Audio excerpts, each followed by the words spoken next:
Glock 26, Gen 3, chambered in 9mm. Let's take a closer look at it.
Oh yeah, I want to thank you guys, all my loyal subscribers and all the new subscribers that I've been getting, and anybody that's watching this, I want to thank you for your support, and thank you for help keeping my channel going. Any bit of little extra helps, and what I'm doing is I'm applying it all back into the channel one way or the other.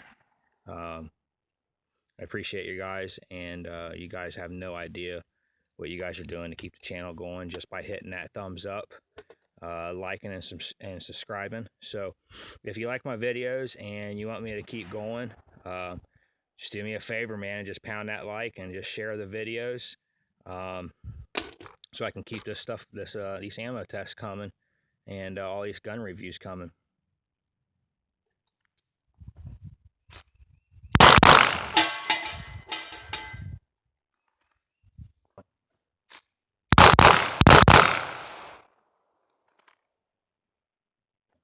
Stop!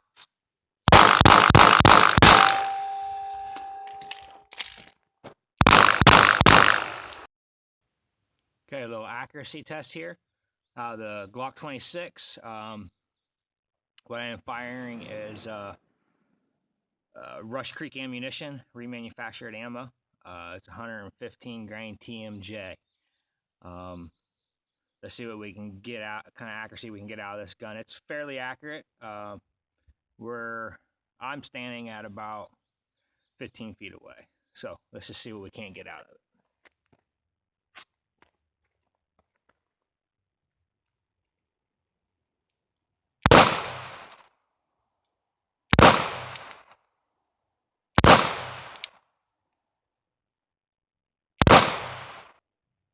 As you can see, the Glock 26, 4-shot group, pulling left and low, but that's normally me. I do that with almost every firearm, so nothing taken away from the Glock, because I'm sure that with the right person behind it, I'm sure this gun can really, really put them in there.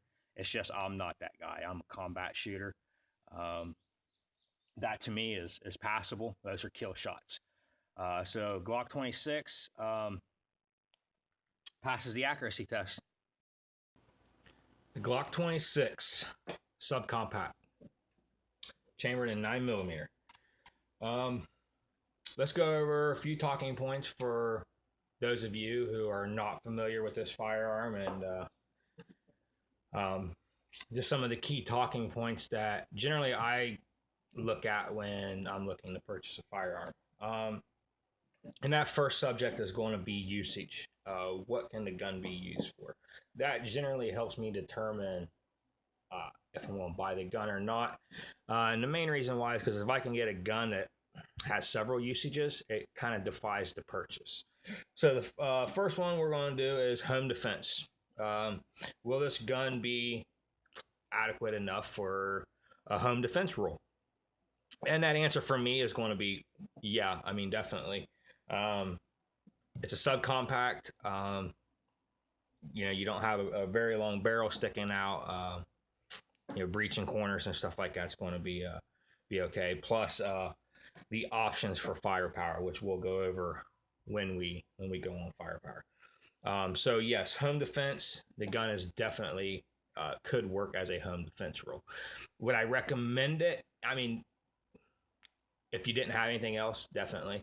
Personally, me, AR or pump shotgun of any caliber is going to be my first go-to.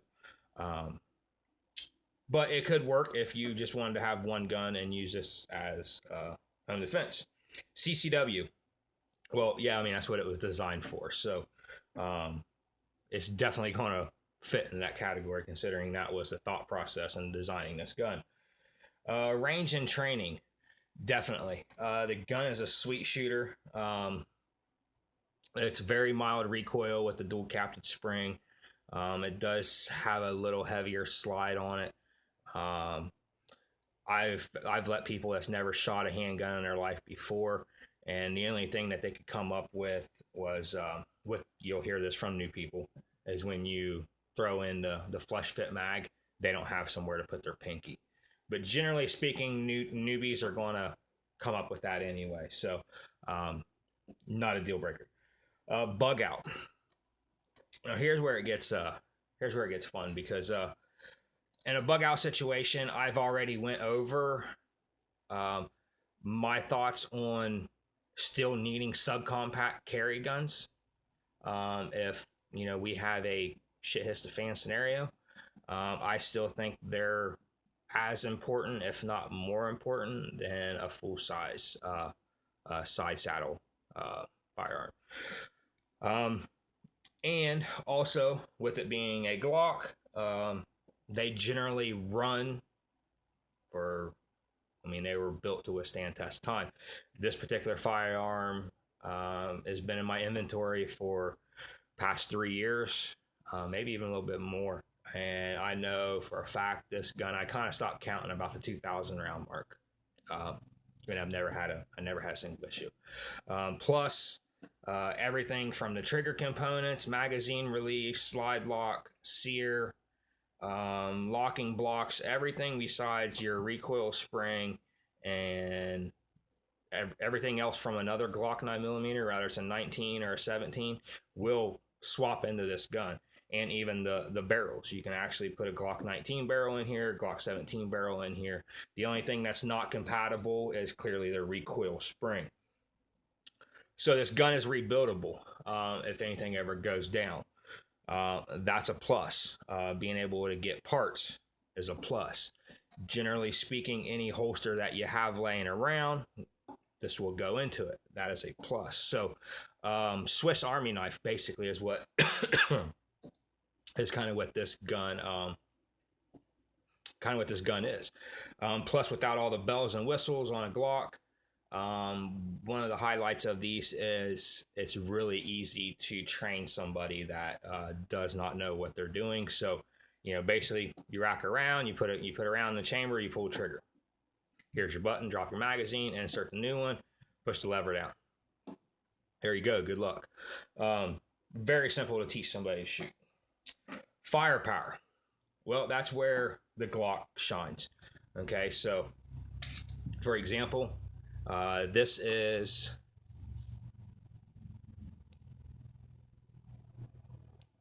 see if I can get it to focus in here.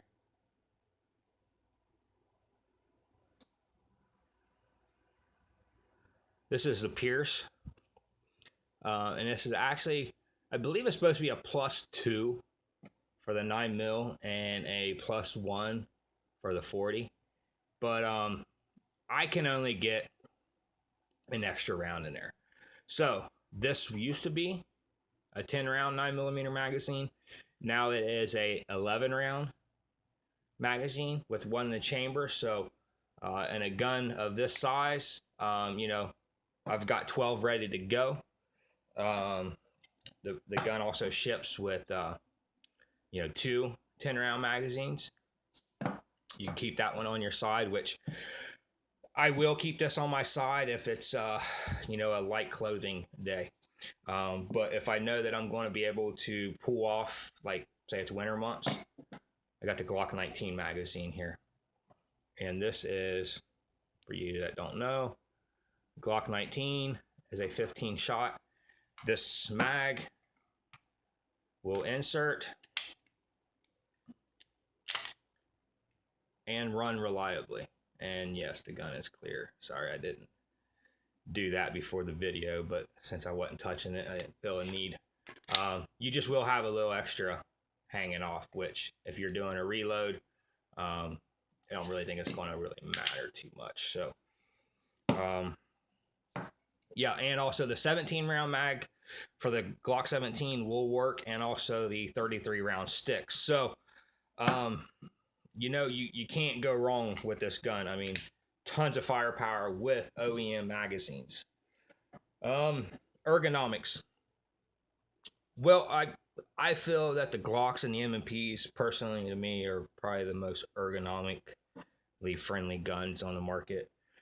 So ergonomics, in my opinion, like I've talked before, if you hold the gun correctly with 2 hands, where this hand is on this side of the gun, this hand is on this side of the gun, versus one-handed, where you actually put more of your hand behind the firearm versus sideways, the gun actually is designed to fit your hand. But if you're coming from the one-handed shooting world and you're used to putting your hand more straight behind it, this is going to rub really hard onto your palm of your hand, and it's not going to feel right, and you ain't going to like it. Accessories. Sky's the limit, man. I mean, I went over this with Glocks and M&Ps and SIGs and Springfields. It's one of the beautiful parts. I mean, just like here, I set this over here, set this over here. Holsters. This here is a 3i holster, and this is one of the Gen1s. It's the old ones before he went to self-retentioning. Holsters, plentiful. Will not have a problem getting a holster for this gun. Mag pouches. Here's one of the old ones that I actually bought. This was a couple years old.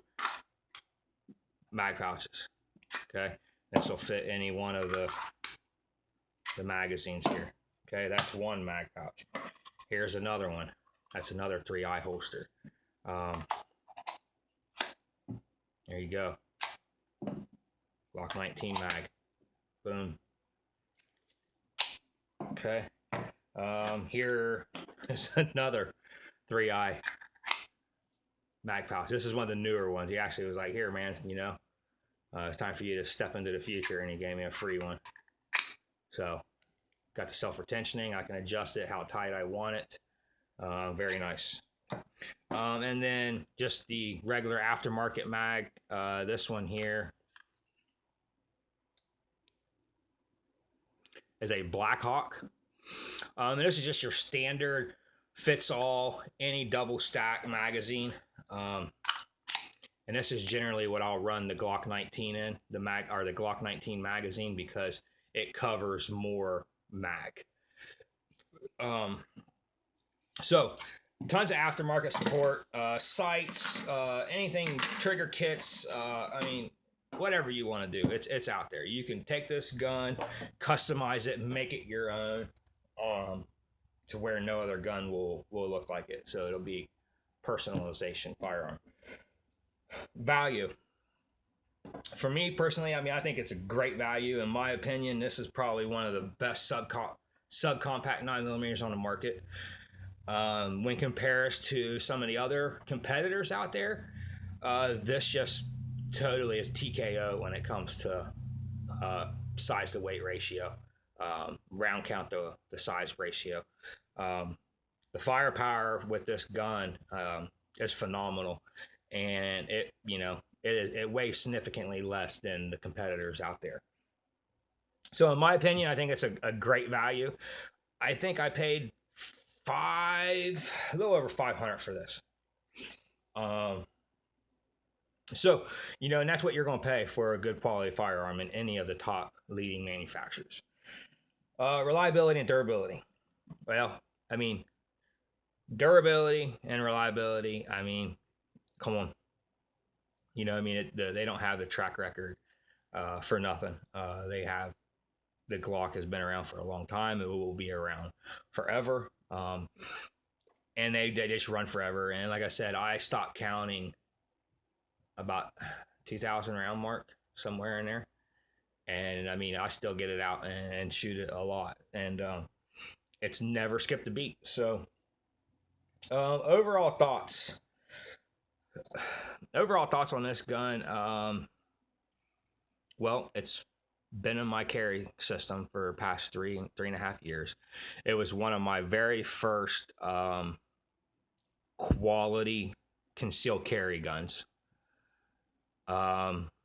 So I kind of have a soft spot for it. And personally, I almost like this gun more than the 19. I like small guns. I like the subcompact guns. I like the versatility of them. I like the fact of I can carry this gun, but yet when I fire it, it don't feel like a small gun. And also just sheer firepower. So my overall thoughts on this is great. I mean, clearly I've had it in my inventory for 3 years or so. And if I had to get rid of all my handguns, except for one, this would probably be the one I kept. Why I bought this gun? Well, that's kind of funny. Because I really didn't buy this gun. Actually, my wife, we were looking for a gun for her. She wanted a different gun besides the little 380 that she was carrying, and she wanted a 9mm. We went to the store and we looked at it, and she liked it. And I'm like, "Are you sure? Because I don't think you're gonna be able to pull it off. With the clothing and stuff you wear, I just don't think it's a good idea." And women are, "Oh, I like it. I can." And we get it, and she, it was heavy and bulky, and so at that point, I'm like, well, I'll start carrying it or whatever, and I fell in love. So that's it. So guys, that's it. Hopefully you enjoyed the little review of the Glock 26 chambered in 9mm, and I want to encourage you to be performance driven in life and accept nothing but greatness. You deserve it. Thanks for watching. Please subscribe, hit the thumbs up, add the favorites, share, all that good stuff. Thanks.